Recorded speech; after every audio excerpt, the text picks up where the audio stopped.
Hello, fellow warriors against consensus reality, lovers of truth, wisdom, the pursuit of the esoteric path, slayers of two-faced backstabbing gobshites, lovers of irreverence and sarcasm everywhere.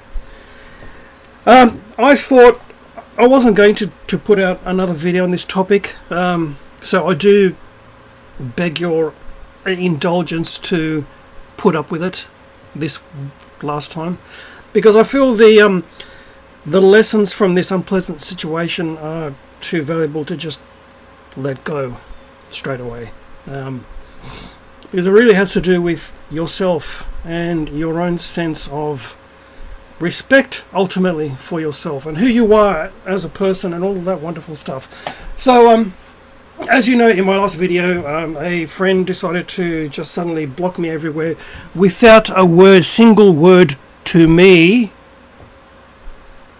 First of all, that's not how friends behave, but anyway, I'll look past that. And then proceeded to make long rambling comments on Facebook about myself. So he basically took something that was, well, considering we first met on YouTube, so I would consider it focused on YouTube, but anyway. But no, he decided to make long, rambling, incoherent posts on Facebook, claiming this and the other, and calling me arrogant and narcissistic and all the rest of that wonderful stuff. Now, the rule of thumb is, to be labelled arrogant or narcissistic by a cretinous fool is the highest form of compliment they can pay you. Alright, so when someone does go down that path, that's how the most effective way for yourself and your peace of mind, how you take it, right? Now, this person has decided to fixate on my wonderfully eccentric attitudes about the modern military, and you lovely people know by now what those opinions are. And my opinion on the fake country called Turkey, you also know very clear what those are. Now, the thing is, these opinions I've held long before this person and I became friends. I held them all throughout my 10 years of mental and emotional abuse by this fucking cunt I call my ex, who did try to mould me into whom she thought I should be instead of accepting me as I was. So this theme is throughout friendships, throughout my whole life. Well, the broken friendships, I should say, and the discarded so-called friendships. The theme is the same. Trying to turn me into someone I am not. Now, this is exactly what happened here. After all this time of me holding those two opinions very clearly, I didn't change, I was very clear from the beginning. This person knew these opinions from the very beginning. So instead of, when we started chatting online, leaving it and just not talking to me again, he decided to become real life friends. We would actually hang out in real life, right? I mean, fuck, he even gave me a spare laptop for my writing, right? I didn't ask for these things. And a number of books. I also didn't ask for these things. He decided to, from what I assumed was the kindness of his heart, to help a friend. Now, my fuckers, after all this time, he suddenly gets offended, butthurt, and considers these two opinions problematic. Why? What's the difference now? Well, he decided to, in his mid-30s, good luck with that, by the way, of joining the Australian Defence Forces. That's the difference. After all this time we've been friends, that's what's changed. So, not only is he starting to be brainwashed already, but what? He decides to just suddenly flip a switch and get butthurt over opinions I've had all this whole time. That doesn't work. And myself, everyone, we deserve better from a friend than that. That's not how friends behave. My above mentioned female friend, she's in her early to mid 60s now. She has a love of India and the whole Indian mystical thing, you know, whatever, and I sort of don't understand it, and I don't get it at all.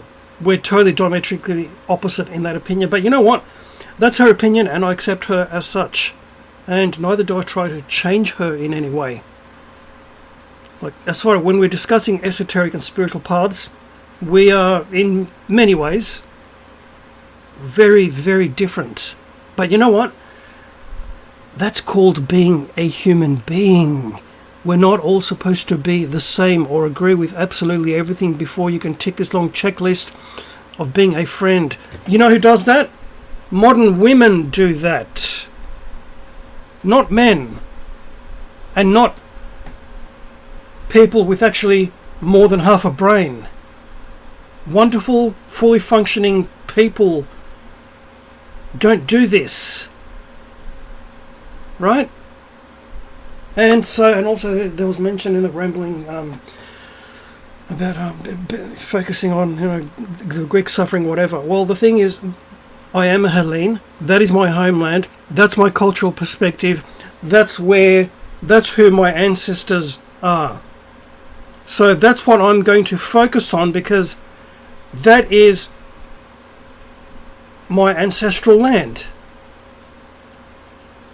Now, of course, if you're half from here and half all the way from East Asia, that's a whole different thing. Maybe you're at war with yourself, I don't know. Are you going to be Hungarian or from Laos? Make up your fucking mind. But anyway, right, that's your business. But that's the thing, you know, you accept a person just as they are. That shows your evolution as, like, emotionally speaking, your maturity, your mental and emotional maturity. That's as should be. We should have very different opinions on things, because that's what makes for more interesting interactions. But what you don't do is accept a person as a friend, act like a friend, and then suddenly you turn around and get all butthurt by an opinion they've had the whole fucking time. I will not change my opinion about the modern military, neither will I change my opinion about guns. I think they're fucking cowardly, poofy weapons, and a man, a woman, anybody who are going to be killed, they deserve a lot better than that. Than to stand all the way from over here, squeeze a little poofy trigger, bang bang, you're dead. No, that's not how it fucking works. You want to see that full phalanx formation with a proper shield wall and the cavalry over here, the archers over there, and face to face, eye to eye. That's warfare. Real warfare. And I'm not going to change my opinion for anybody. And once again, don't get me started on Turks, really. But like I said, that's a person's opinions are what they are. That person's opinions. You do not have the right to get butthurt and suddenly change your mind and become what? A pathetic, backstabbing, flip-flopping cunt? That's what that is. That's what you call that. Which is why now it's never more important than now to be more discerning with the people you associate yourself with. Because as I said in my previous video, when your life, when your mind, when your mental and emotional and spiritual bodies and thought processes are going in an upward trajectory, when you're going out of your way to make yourself better than you were, say, yesterday or last week or last month, people who don't really serve your highest good, socially and whatever, and all that goes with that, they will naturally fall by the wayside through one way or the other, and that's part of life. That's to be expected. And even if you can actually reach it, to be celebrated and loved as part of your process. It's like taking a quiz at school. You take a quiz at school to find what your progress is. Well, that's testing your progress. So you don't make yourself upset about these kind of unpleasant situations, because the initial shock of it is, and your reaction is quite unpleasant, and that's natural. Don't ever beat yourself over the head about that. Except for what it is, momentarily you feel hurt and betrayed. That's a natural reaction. But the person who is well served in their own highest good and their own interests gets over it rather quickly and moves on, and doesn't really bear any true hatred or malice to the other person. However, if that person then tries to crawl back to you in real life, whatever, yeah, they will be bleeding on the floor. That's just the way it is. Because once someone exposes themselves as a two-faced, lying, flip-flopping cunt, well, there's really no point in you putting yourself anywhere near their sphere of influence. Especially when they try to send friend requests on Facebook saying, oh, I saw you on a chess site and I'd like to be your chess friend. Yeah, I don't think so. So yeah, be irreverent. Be as irreverent as you can. Be like Ricky Gervais, right? And don't give a flying fuck what anyone says. The only person you really need, whose respect and approval you need, is your own. Always keep that in mind. And that I think is the valuable lesson from this unpleasantness before I totally and permanently lay to rest and never mention it ever again. Because this kind of unpleasantness happens. It's a natural part of your growth. If you are actually stuck with the same people, doing the same things, hanging around the same places as you were in high school, you've got a wee bit of a problem, right? However, the only person who can change you is you, and the only person you need to change for the better, I might add, is yourself. No one else. Not any prospective boyfriend, husband, fiance, wife, girlfriend, whatever, biological relatives, whatever, it doesn't matter. You are the only person whose approval you need. And the only person you need to impress and get respect from is yourself. Everything else is secondary. Do not ever let anyone change your mind or your opinions or who you are for them, because they don't quite like that aspect of you. So she doesn't like the way you hang out with the boys so much. Well, they are your friends. That is what you do to relax after a hard day at work. And she either accepts it or she doesn't, or she leaves your life. That's how it is. She might be filling the house with her crafty stuff, right? And you love that because that's something that she enjoys doing, even though you walk into a room and you really can't stand the clutter, right? But you accept it and you smile because that's what makes her happy. That's what she loves to do. You might laugh. Here's a silly thing from my own past relationship. Going to the movies, for example, wearing band t-shirts, right, which I still do to this very day. So suddenly she turns around and says, oh, we're going to go to a restaurant afterwards. Oh, please don't wear a band t-shirt. And of course, at that time, I tried to use it as a challenge to make that look as classy as I could. After 10 years of her trying to mold me into an image of...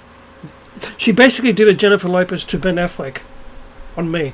10 years and I still tenaciously stuck to who I was, and she ended up leaving. And as far as that goes, looking back at that unpleasant situation, I'm fucking proud of myself because I didn't change to please or suit her or for any friend or whomever. Always keep that in mind. Respect yourself first. And people who live your life and get all butt hurt, that's on them. That's their baggage to deal with. You always be true to yourself first.